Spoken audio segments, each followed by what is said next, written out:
Vous êtes sur la télé qui vous parle, merci de nous préférer pour vous informer. Mesdames et messieurs, bonsoir et bienvenue dans votre édition d'information. Donc voici le sommaire.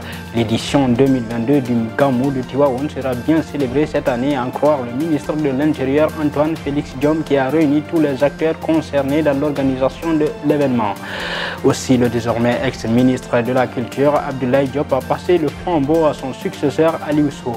Le nouveau ministre vient avec beaucoup d'engagement dans un département très important.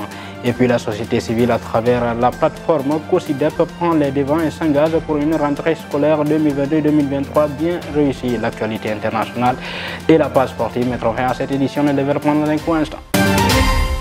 Mesdames et messieurs, merci encore une fois de nous préférer pour vous informer. Pour commencer, l'État du Sénégal vient d'octroyer 165 véhicules 4x4 aux députés de la 13e législature. D'après l'Observateur, une nouvelle commande est en cours de préparation selon les témoignages. C'est la jurisprudence de Maître Wade qui s'applique et elle consiste, n'est-ce pas, à offrir des véhicules aux parlementaires sortant pour service rendu à la nation.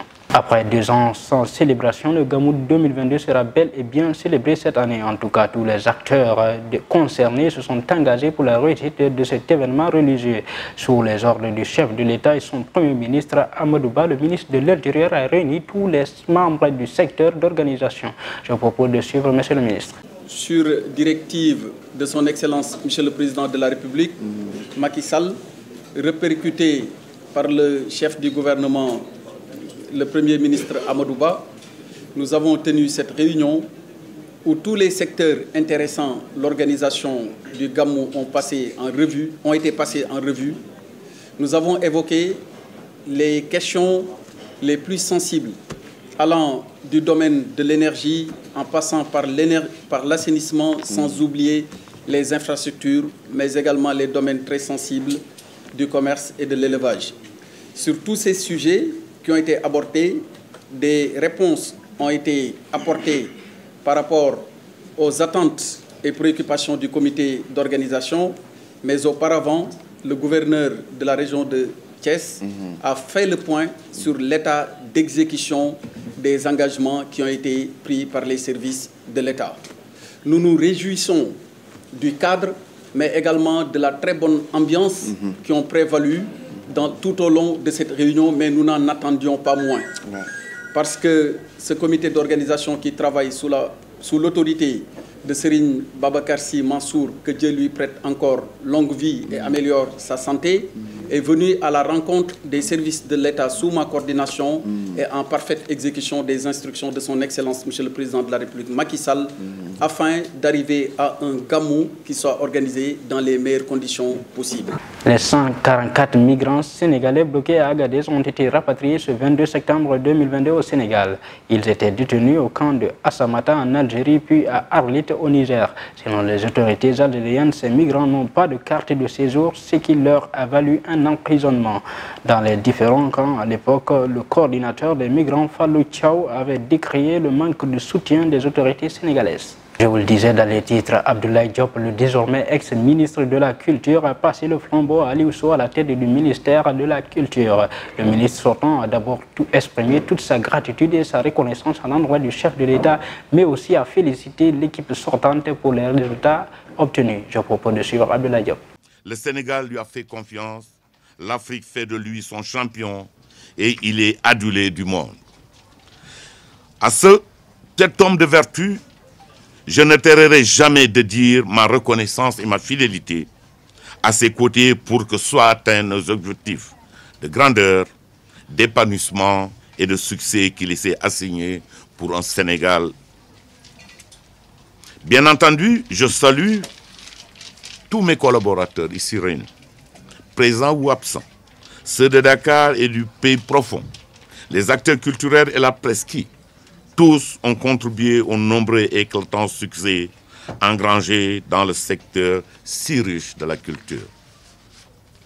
Je ne saurais les dégager tous ici, dans ce discours qui limite notre souci à tous, comme nous y engage le chef de l'État de passer à l'action sans tarder pour les conquêtes nouvelles et pressantes. Mesdames et messieurs, vous me permettrez d'évoquer juste quelques points saillants qui sont comme des pierres de petits poussés sur le bout du chemin exaltant que nous avons parcouru. Ce chemin est celui tracé par le chef de l'État, auquel la Constitution confère le titre de grand protecteur des arts et des lettres, titre significatif qui sort la culture du traitement commun et lui assigne la noble place d'être au début et la fin du développement. Justement, après cette intervention du ministre sortant Abdoulaye Diop, celui entrant Aliou Sow a également aussi félicité l'équipe sortante pour les résultats obtenus et se projeter sur les différents projets à venir dans le domaine culturel. Je propose de suivre le nouveau patron de la culture sénégalaise. La vision déclinée en action sous son animation qui nous ont valu de tels résultats et de telles perspectives. Permettez-moi, chers grands frères, de vous en féliciter et de féliciter l'ensemble des membres de votre équipe. J'en connais plusieurs pour vous avoir côtoyé dans un autre monde en occupant d'autres fonctions ou des fonctions similaires.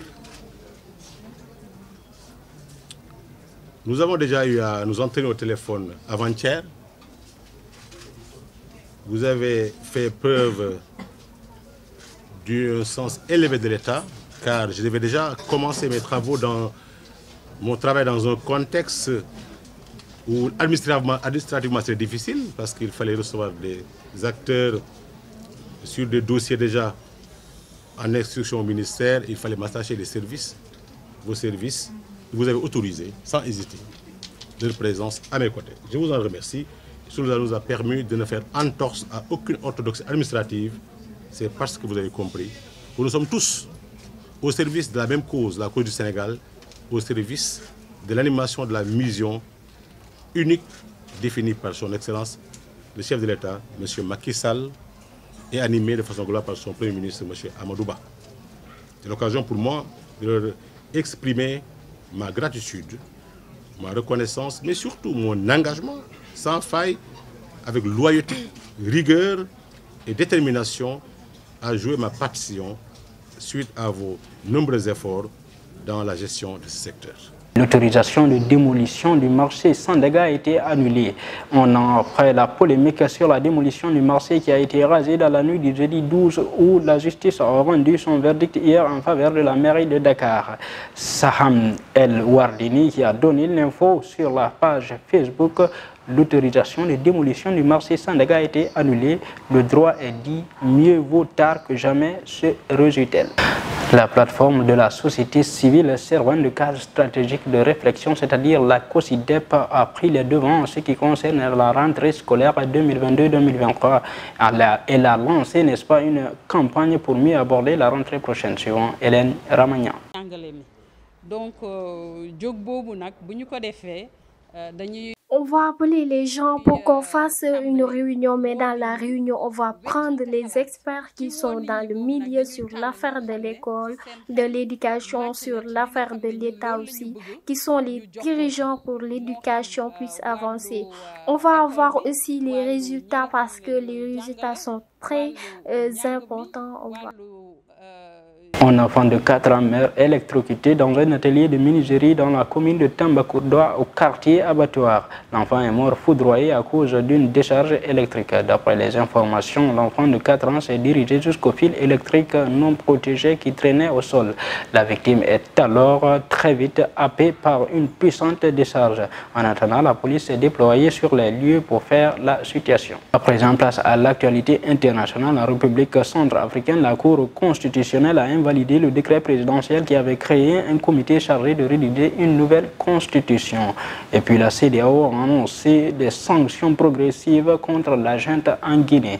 Et puis en Syrie, le bilan du naufrage au large de la Syrie s'élève à 53 morts. Les détails de Yakragé. L'actualité internationale que nous démarrons, la CEDEAO annonce des sanctions progressives contre la junte en Guinée dans un sommet extraordinaire de la CEDEAO tenu ce jeudi 22 septembre à New York. En marge de l'Assemblée générale de l'ONU, les dirigeants des États ouest-africains ont décidé de prendre des sanctions progressives contre la junte militaire en Guinée. À l'initiative de la présidence bissau-guinéenne, ils ont également décidé d'envoyer une mission à Bamako pour rencontrer les autorités maliennes. Ensuite, en République centrafricaine, la Cour constitutionnelle vient de rendre son verdict ce 23 septembre. Les juges suprêmes ont invalidé le décret présidentiel qui avait créé un comité chargé de diriger une nouvelle constitution. Ce projet très controversé est largement débattu par le pays. L'opposition accuse le président Faustin Archange Touadéra